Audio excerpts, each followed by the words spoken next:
Kenna me an char, an flour, an fablach, chucky our law, chucky our money, chucky out the window if you're a prod. Well, for all those orange fuckers out there who don't understand what that was, whenever you do find out, will you let me know? I want to say, we were going to get Michael Aspel to get me to appear on This Is Your Life, but I suppose that's appropriate now because I know a lot of people who have been given life. But anyway, it would have been alright if that great Irishman named Andrews had been still alive, but I'm certainly not going to let that English bastard Michael Aspel churn out a lot of Brit propaganda and lies about me, so I thought I would do the job myself. Or May Finn. Myself alone. I do have before me here a green book and not a red one. The only thing read about Sinn Féin's members is our fucking necks. Anyway, this isn't moving the process forward, so I'll begin. My dad, Gerry Sr., received the traditional form of Republican higher education. He saw the inside of more fucking prisons than Lord Longford. In 1942 he shot a pillar in Osmond Street. My ma thought he was going to be hung. But on her wedding night she found out he wasn't. Anyway, the pillar survived. It turns out the bullets were damper than the seats of a Boys' Own concert. My dad got 8 years in a crumb. And after getting out, he married my ma and got a house in the Lower Falls. 1948 turned out to be a great year for republicanism. For in October I was born, followed a month later by Prince Charles. As a kid, I was immersed in the struggle. My dad used to hide his revolver in my wardrobe, wrapped up in a pair of my Wranglers. So you could say republicanism was in my genes. I went to a Christian Brothers primary school, St. Finnan's. No, not St. Finian's. St. Finnan's. We didn't have much money, so whenever I had sweets, I never shared them. That got me a reputation as a tight arse. So as you can imagine, that made me very popular with the Christian Brothers. Talk about corporal punishment. At least the provosts, they never go above the kneecaps. However, in spite of all my hard work, I didn't get the 11 plus. So I passed the written test. But even with the help of a friendly Christian brother, I managed to fail the oral. In 1964, I joined Sinn Féin after Ian Paisley led a campaign to have a tricolour removed from the Sinn Féin's election office. And by the way, I'd like to thank Dr. Paisley and pay a tribute to him for getting me started in Republican politics. I then got a job in a bar, and I ended up working in the Duke of York. So you could say I spent more time in the Duke of York than Fergie ever did.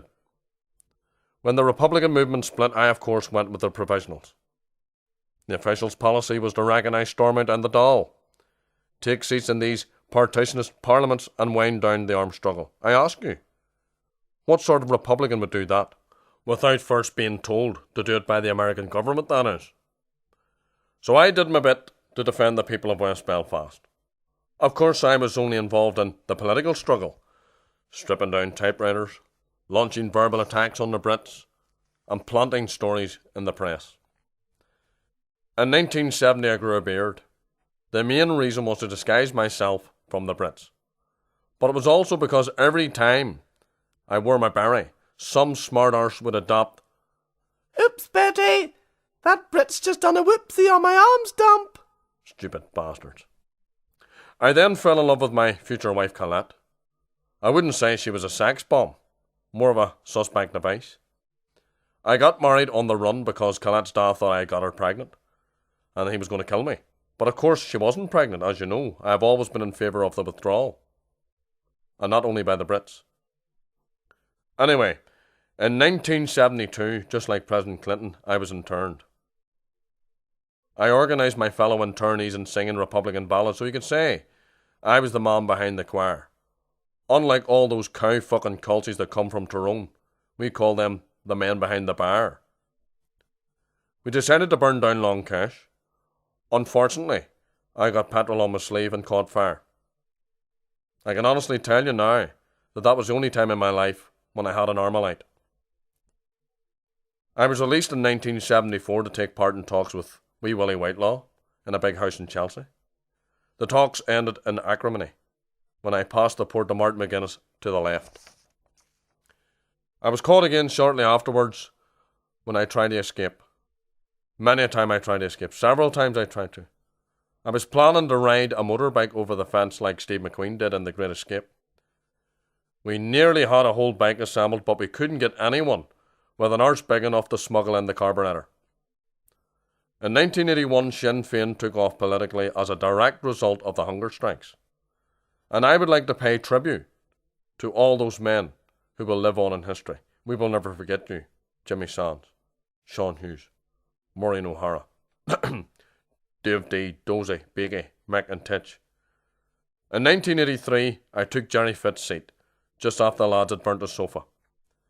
Gerry Fitt criticised me, saying that I would be an abstentionist MP. But that's not true. Sometimes I do have the odd pint of Bass, but I never mix my drinks. Look what happened to Michelle Smith. She got in trouble for having a powers in her bush. Shortly after that, I began talking to John Hume about peace. And look what happens. He gets the Nobel Peace Prize, and I get fuck all. In my new role as an international statesman, however, I met many a world leader. As I told President Clinton, just like New York, New York, the ceasefire was so good, we had one twice. My one regret, though, is that I never met Mother Teresa before she died. Unfortunately, I was otherwise engaged when she was working up in Ballymurphy in the early 70s. I hear she couldn't put up with all the filth and squalor, so she fucked off back to Calcutta. Anyway, moving the process forward, the main and the big sticking point now is decommissioning. David Trimble keeps asking me what am I going to do about the Arsenal. But as I keep telling him, I think they should strengthen their back four and get a decent fucking striker. And now Sinn Féin is on the up and the up. Our vote is expanding faster than John Hume's waistline. And I would like to thank all those middle-class Catholics who are now starting to vote for us. As I said in our recent memorial wine and cheese fundraising party up on Malone Road, don't worry, Chardonnay will come. Cara ma aga.